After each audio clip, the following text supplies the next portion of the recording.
Hey guys, so I'm Ashley and this is my dad. I'm Philip. And this week we're going to be talking about taxes. Don't go to sleep, it's an important discussion to figure out where you are. Okay, so one of the big problems is should you tax the wealthy more than the poor? So how do you feel about that? Well, yes and no. I think the wealthy should pay more taxes, but not necessarily the way it's done now. I don't think they should pay all the taxes, which is basically what they're doing now. They're paying almost all the taxes. And when you tax them too much, it de-incentivizes them to have more businesses. So do you think that they should pay more, like everybody's taxed 20%, but 20% for somebody who makes $1 million a year is a lot more than 20% of 20,000. I mean, maybe that's better than the system we have now. But no, I'm thinking more along the lines of, you know what? Rich people like a yacht. You buy a yacht, you pay a little bit more taxes. That's from where my looking at it is, you know what? If you want nice things, pay for nice things. You know, I have real issues with most taxes. One of the issues that I don't have a problem with is tax on alcohol. And if you've seen these podcasts before, you know I like to drink. But if you can afford it, if you can afford a luxury, then you can afford to pay a little bit extra tax on that luxury.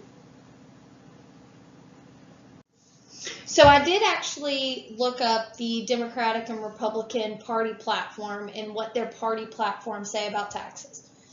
So these party platforms are written by politicians. So if you want to know actually how they feel about it, really it's not the best place to go because it's full of political speak. But what Democrats say in their party platform is, we will ensure that those at the top contribute to our country's future by establishing a multimillionaire surtax to ensure that millionaires and billionaires pay their fair share.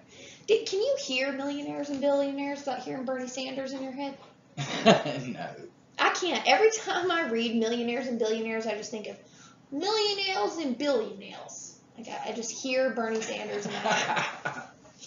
What I don't understand is the whole pay their fair share thing. Because right now, rich people pay like the top 10% pay 90% of the taxes.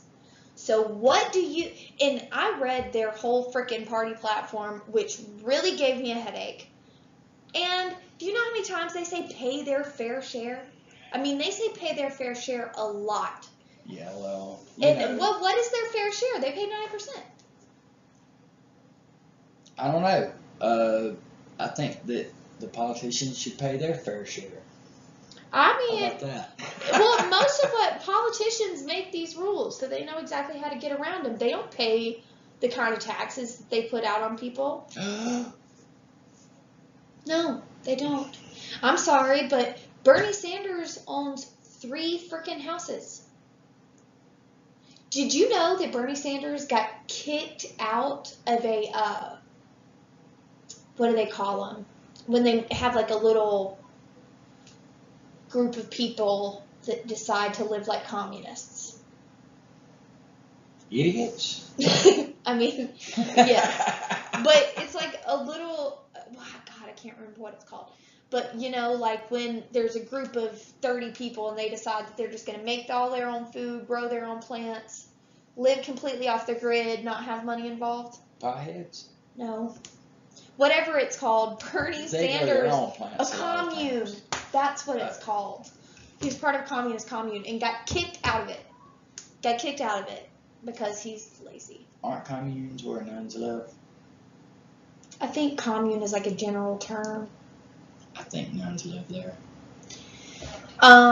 They also said we will offer tax relief to the hardworking middle-class families for the cost squeeze they have faced for years from rising health care, child care, education, and other expenses. Donald Trump and the Republican Party would do the opposite and provide trillions in tax cuts for millionaires, billionaires, and corporate. My Bernie Sanders impression is terrible.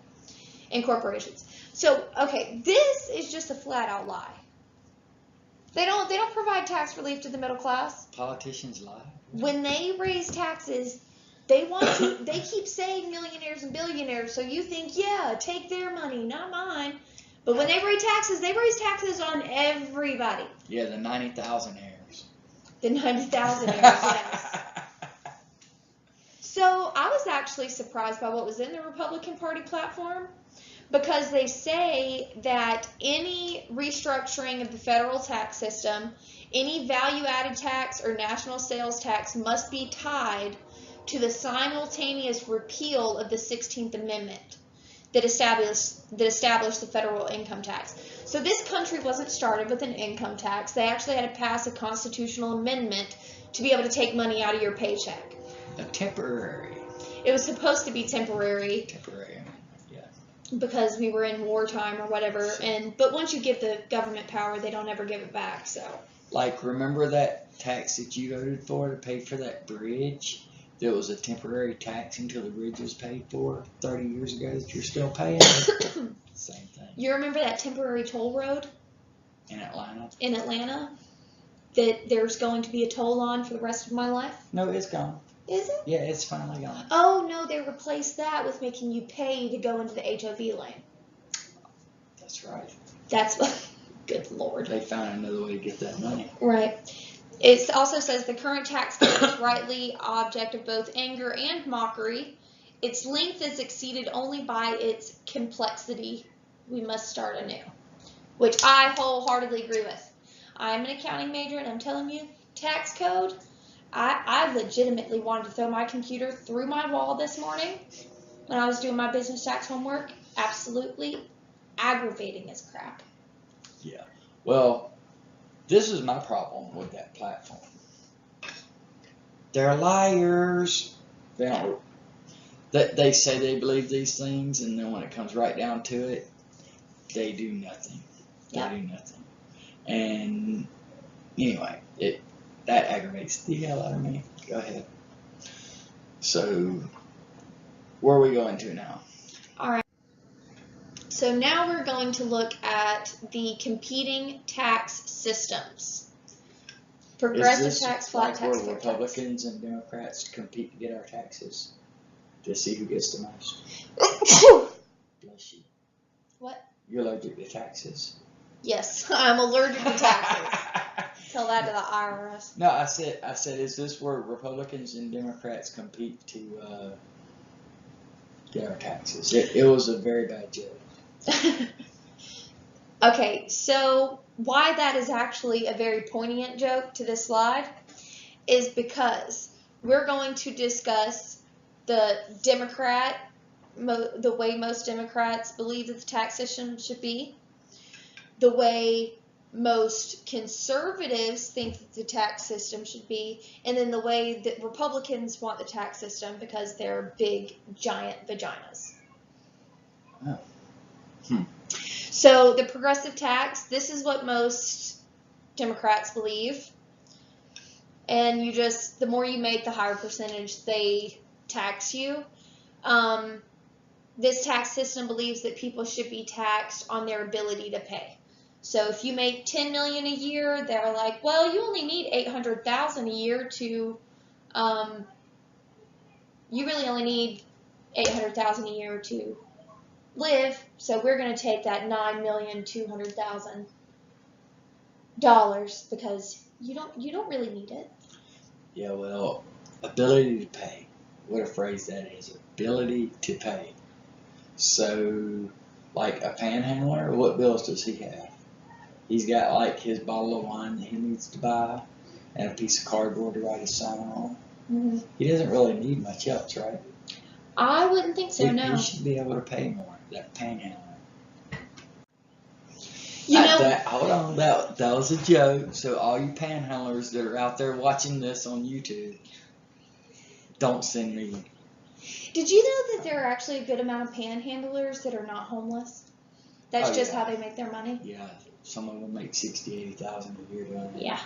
Yeah, I know that. But I actually didn't think about the ability to pay line.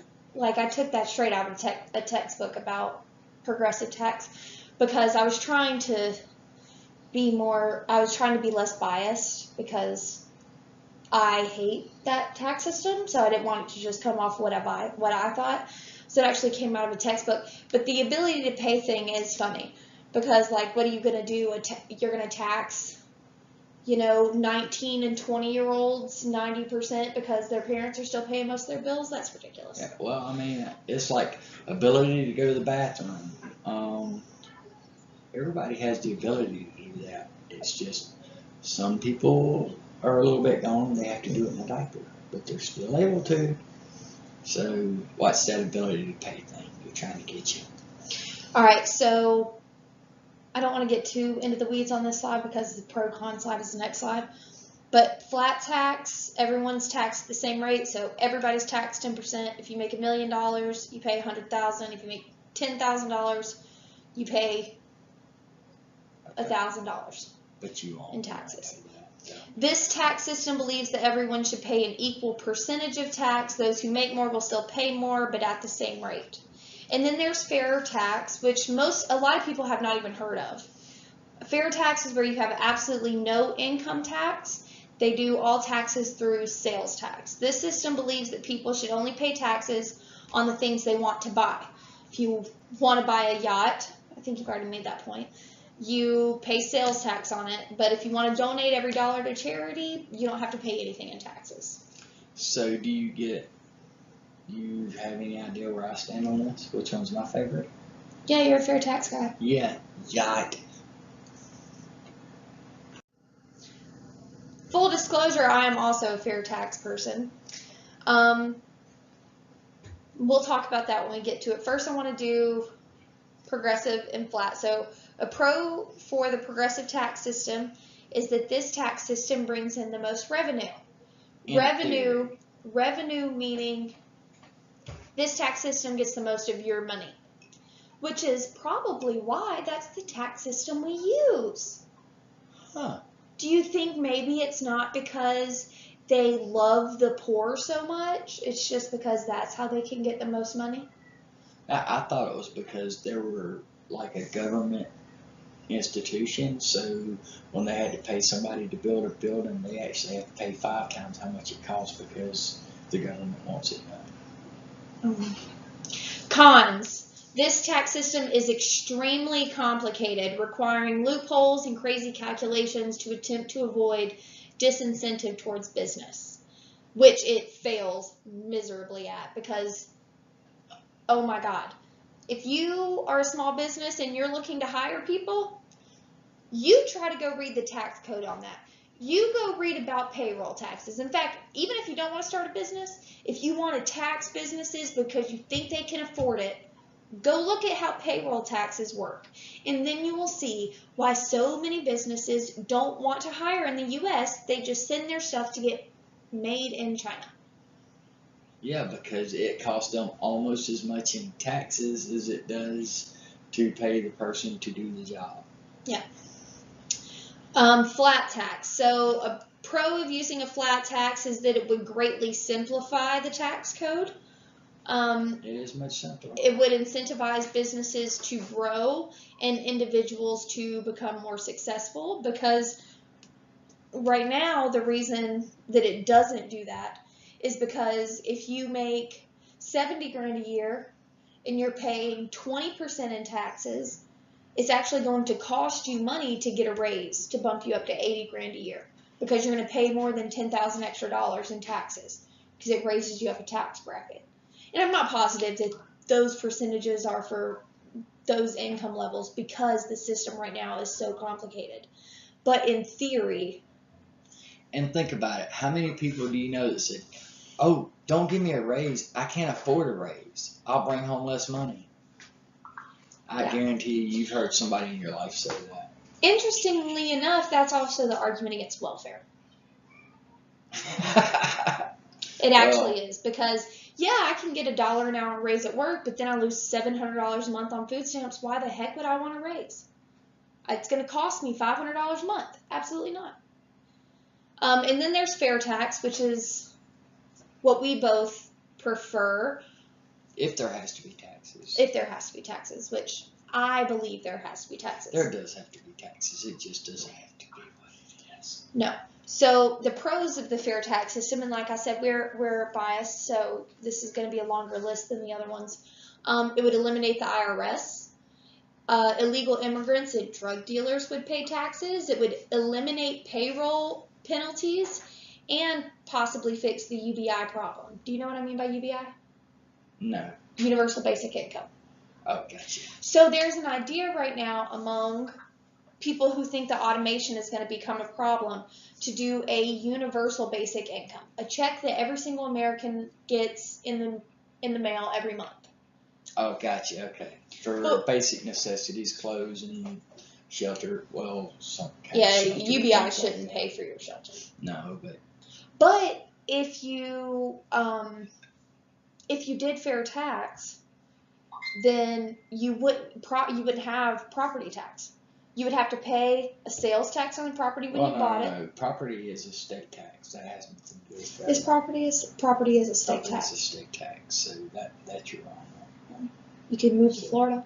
Didn't mean to call her out on YouTube. Absolutely do that. I don't want to give them the wrong information. Right. What I was thinking about on the way down here, though, was the way it worked with schools. Because the fair tax system would bring in less revenue than the system we have now. No, it wouldn't. Why not? Because if you eliminate, this is why. Right now, if you make $500 a week, that's your base pay, you're actually bringing home about $420, right? If now all of a sudden you have $500 to spend, most people are gonna find something to spend that $80 on. Mm-hmm. All right.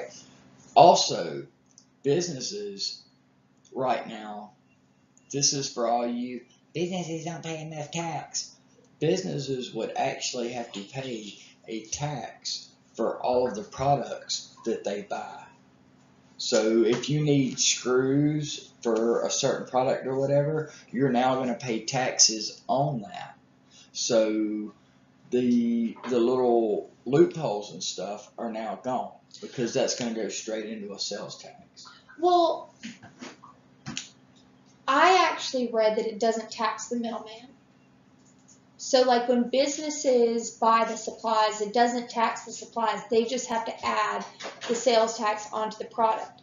But if businesses don't have to pay taxes at the end of the year, I think that if they didn't have to pay taxes at the end of the year on whatever income they got, then they would be able to lower their prices. Gotcha. And for those of you who think that there's no way they're going to lower their prices, they just want the money, they have to compete against other businesses. And if you think Walmart won't drop their prices in a hot minute, you are wrong. Yep. If they don't have to pay that kind of taxes, they'll be able to lower their price, which means the prices of goods would not go up that much, even with a much larger sales tax. Correct. Plus, they no longer would have to pay payroll taxes. So that's going to take a big burden off, which is another reason that they could lower taxes. And they could hire more people, and they would be less likely to go to automation if they didn't have payroll taxes associated with wage. Yeah.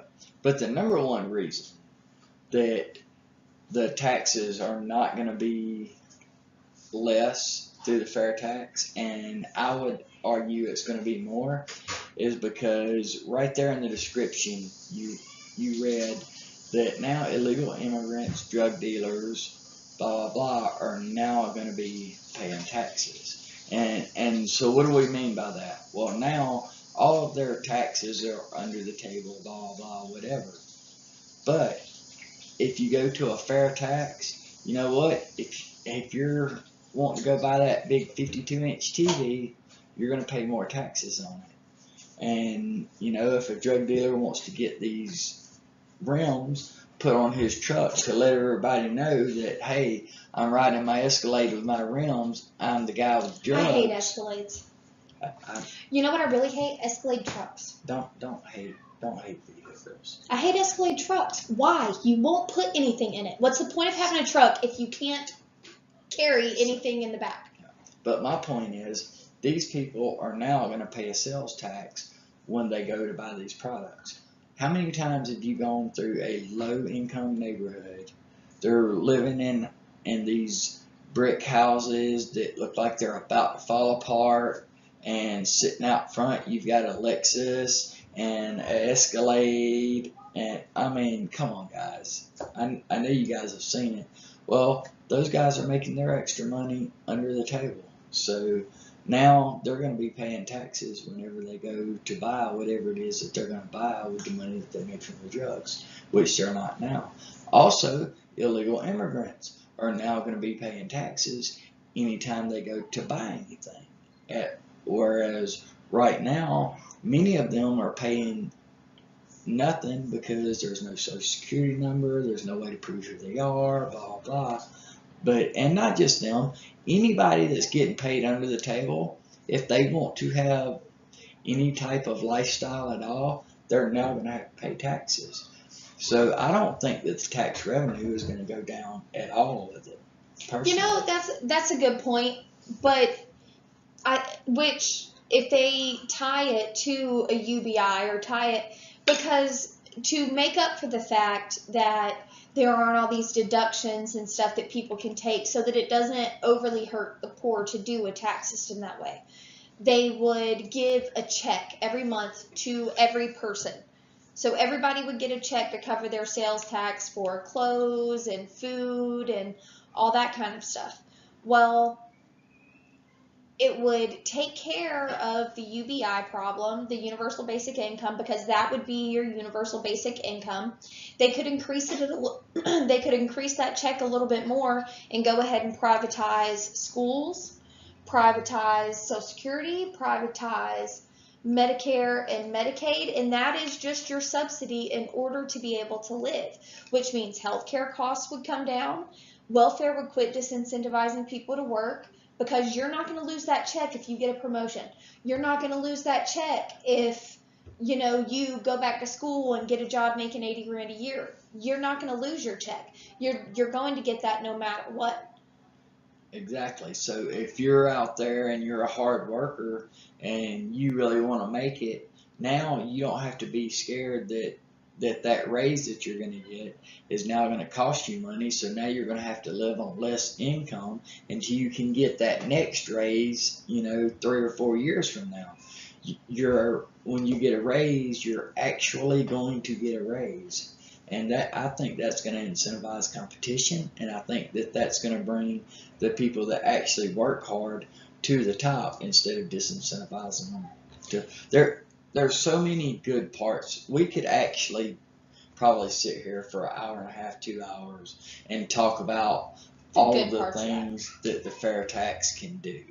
What I want to discuss before we close out, though, is the downsides of the fair tax system, which is only fair. Which is only fair. Which is I didn't even catch it. Which is one, that it would encourage less spending, that could halt the growth of the economy, and the only other real argument against it is that it would encourage more foreign spending. So more people would buy, online from China than from their local Walmart because there would be less tax. Yeah, I can see that. But there are ways to fix that part of it. Now, the spending part, that is a real argument, and I can absolutely see the legitimacy of that argument. But most people, while people may be more prone to save, which they should, people should save more than they do. And I realize that saving does not help build an economy. I understand that. All it does is give you a fallback. But that being said, I could see there are going to be some people that are going to say, you know what, if I don't buy that TV, I don't pay taxes. So they won't buy the TV to not pay taxes. I just think that the percentage of people that are going to do that is going to be minuscule. Now, could I be wrong? Yes, I've been wrong before, just not very often. Well, I think the cost savings that businesses are going to get from the fair tax law would lower prices enough that the increased sales tax really wouldn't hurt spending that much. And I think it might hurt spending a little, but honestly, I don't think that's a bad thing. I don't. I think most Americans need to spend less money. I think most people are blowing a whole lot of money that they don't have on stuff they don't need. And they're going to be able to buy things that they actually can't afford instead of putting things on credit card that they cannot afford. Right. Which is why you have a big bubble pop. Right. It would also really, really decrease the chance of a bubble. I don't know. I think the bubbles are going to be there as long as we live in a fiat system. The bubbles are going to be there because when you're dealing with fiat, that's not real money. And if some of you don't know what I mean by fiat, then that's something you can look up. And I'm sure that we're going to very soon do something on the fiat system. But basically, money is not real, and rich people know this, poor people do not, because they're brought up, their life revolves around a dollar bill, and they have absolutely no clue what a dollar bill is, but I'm not going to get any further on that. Right, but we're not going to go down that rabbit hole in this video, but it's a topic that we will probably discuss in one of our big ideas. If you've got an idea for a big idea that you'd like us to discuss, comment down below, like it if you like this video, and make sure you subscribe. We'll see you next time. Give us a like and let us know if you've bought a fiat with your fiat money. I doubt it, but you know, it's possible. Somebody bought a fiat.